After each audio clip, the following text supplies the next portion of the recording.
Guys, this is totally insane. Trump just announced that he's not going to release SNAP benefits to the over 40 million Americans who rely on them until the government shutdown ends. And the reason why this is so crazy is SNAP is one of the biggest welfare programs in this country.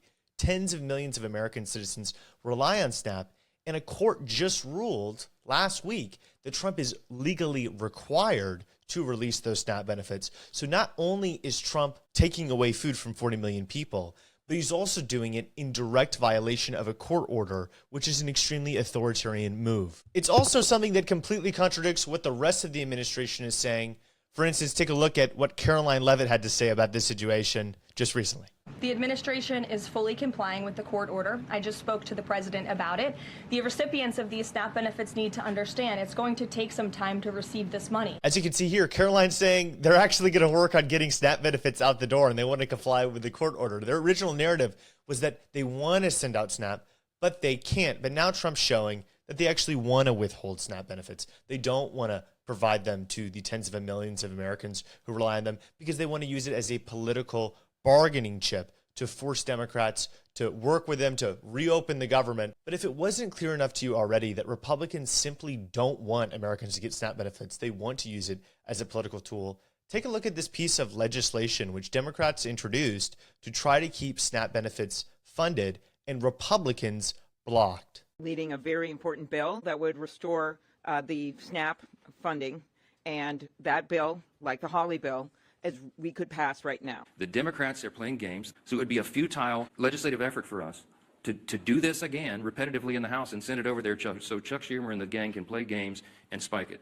It's a waste of our time. As you can see here, Mike Johnson said that Democratic bill was a waste of time, and I think more people need to understand the stakes of what's really happening.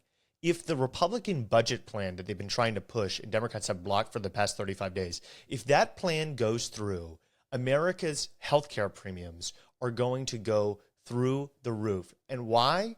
Well, it's because the Affordable Care Act has subsidies for insurance. The government pays for part of the insurance premiums of people like my mother, and that ultimately lowers premiums for everybody. If those subsidies are taken away, the premiums on people like my mother, people who buy their own insurance, will skyrocket through the roof. And a lot of those people will stop having insurance. They'll become uninsured. And whenever there's fewer people insured, not only is that bad for them, but it actually drives up insurance rates for everyone else as insurance companies jack up the price to offset the losses from lost customer. To take one example, let's look at these plans from Anthem. These are low-cost health insurance plans in the year 2025 versus the option for 2026 based on what's expected to happen, which is the expiration of these subsidies, the elimination of them by the Republican budget bill. As you can see here, this is a comparison between an Anthem health insurance plan, a low-cost option this year versus next year based on what's expected with the Republican budget plan.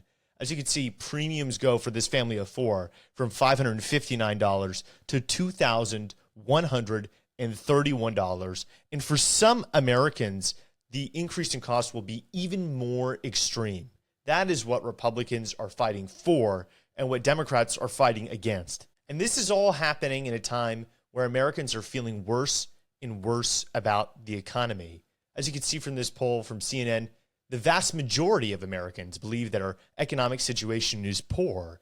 And the vast majority of them also feel like the situation is getting worse, and Trump's economic policies and Republican economic policies in particular are making them worse. That's why I want to bring on congressional candidate Mike Pruitt. Mike is running for the congressional seat that I actually reside in Charlottesville, and he's running on an agenda to put working class Americans first, to restore affordability, to lower costs, to end the economic sabotage that's currently going on. And he's running against a long-standing Republican incumbent in a traditionally red seat. I wanted to talk to Mike about the different ways in which our economy is currently being sabotaged by Republican mismanagement, and also talk to him about some of the ways in which he thinks we can actually improve the economic situation of everyday people when Democrats get power again. Mike, thanks so much for joining me. Thank you for having me. So I wanted to talk to you about what you're seeing on the ground with Virginians struggling in the current economy with the new policies that have been enacted by this administration and the congressional Republicans in the House and the Senate. Sure. So, the 5th Congressional District, we're a big district. We're mostly working class, and we're mostly rural. And people struggle. People struggle even despite their best efforts, despite holding down multiple jobs. So that kind of gets us into the policies that my opponent, John sat on the Doge caucus and proudly sat on the Doge caucus, which oversaw a bunch of significant cuts. We have nearly 1,000 fewer doctors in the VA system than we did at the beginning of the Trump administration.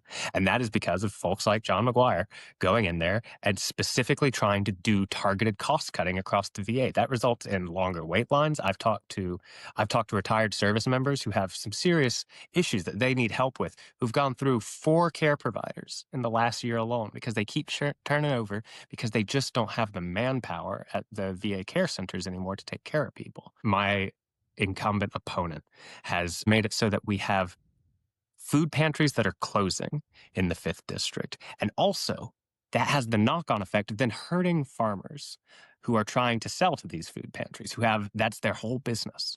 I find that really heartbreaking. John is mostly just doing what he is told. He's not out there trying to be a policy leader. He's trying to be a good soldier. He will look at you and say, "Oh, the plan is not to cut Medicaid. It is not to decrease funding to rural hospitals."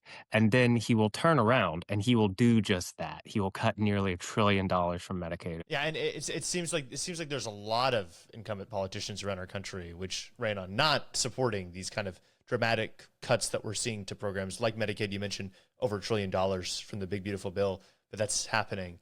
One of the phrases that we've seen repeated by people like your opponent is that America is actually experiencing a golden age under the new Republican leadership that we have in Washington. Do you see, whenever you walk around your district, do you see a golden age, or do you see something that looks different? I don't. Let me tell you, this is how I know that my opponent's going to lose. You can't look in a voter's eye and tell them not to believe their own sense, their own everyday experience. Because frankly, that's what the Democratic Party tried to do last cycle, right? They tried to look people in their eye and say, actually, you're better off than you were 4 years ago.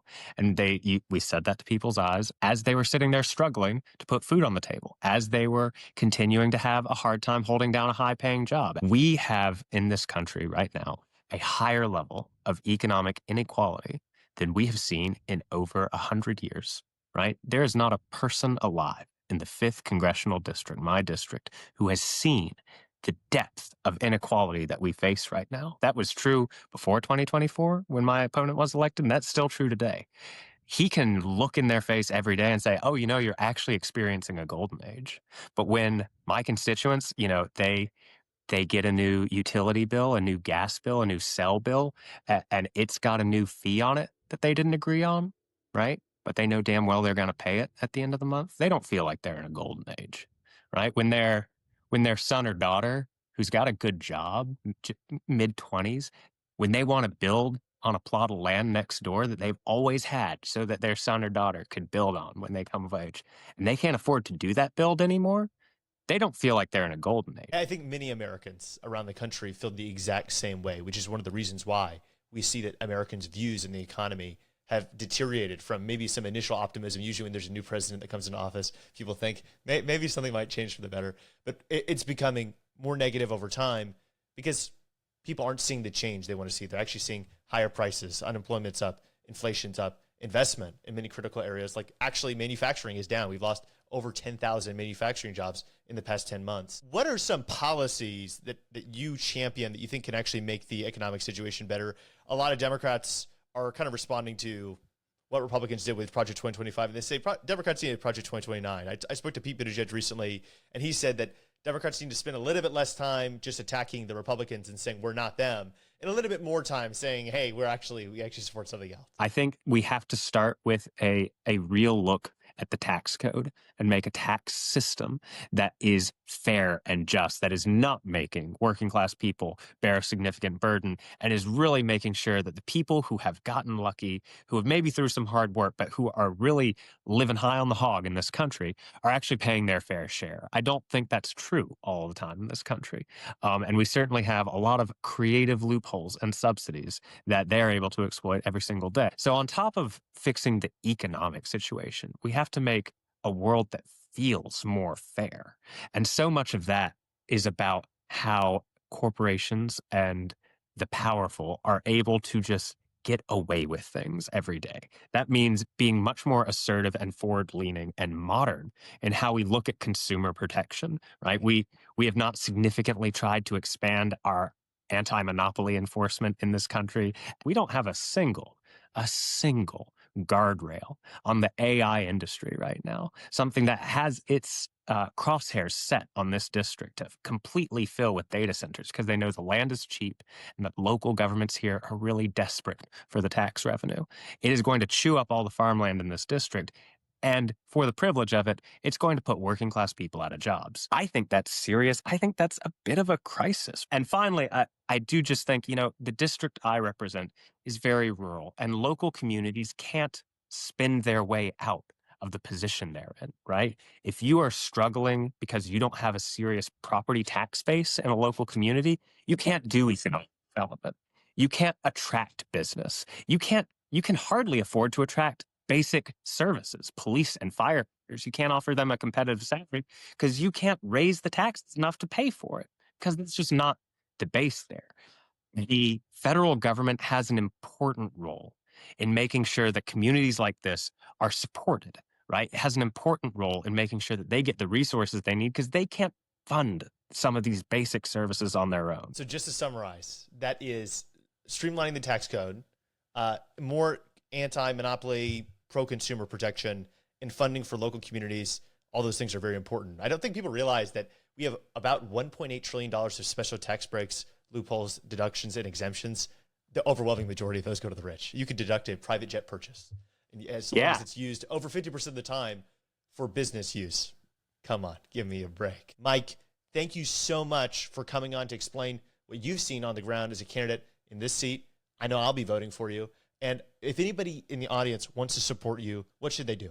Yeah. So yeehaw, we're over a year out from the election. So a lot of what I need is building our future base of support. So if you want to go on to www.mikepruitt.com, you can sign up to get our updates from the campaign. You can go to all our socials and follow along. We post daily. We won't be in your inbox daily, though, I promise. And finally, I have to make the plug. I'm not doing my job if I'm not making the plug. My finance director would kill me if I came on here and didn't say it. But one of the best ways that you can help right now is if you have the spare change to support, right? The main way, this is a hard race. It is an uphill battle. And the main way we need to convince people, hey, this is a serious race, is fundraising. It's early dollars. So if folks are already headed over to my website, there's a little donate link in the corner, and I would appreciate any support. The links will be in the description. Go support Mike, guys. We need to make sure that we flip the House in this upcoming 2026 midterms where Mike will be on the ballot. It's going to be super important to win seats like these, in large part because of all of the gerrymandering efforts that are going on. Every single seat matters. Thank you so much for watching.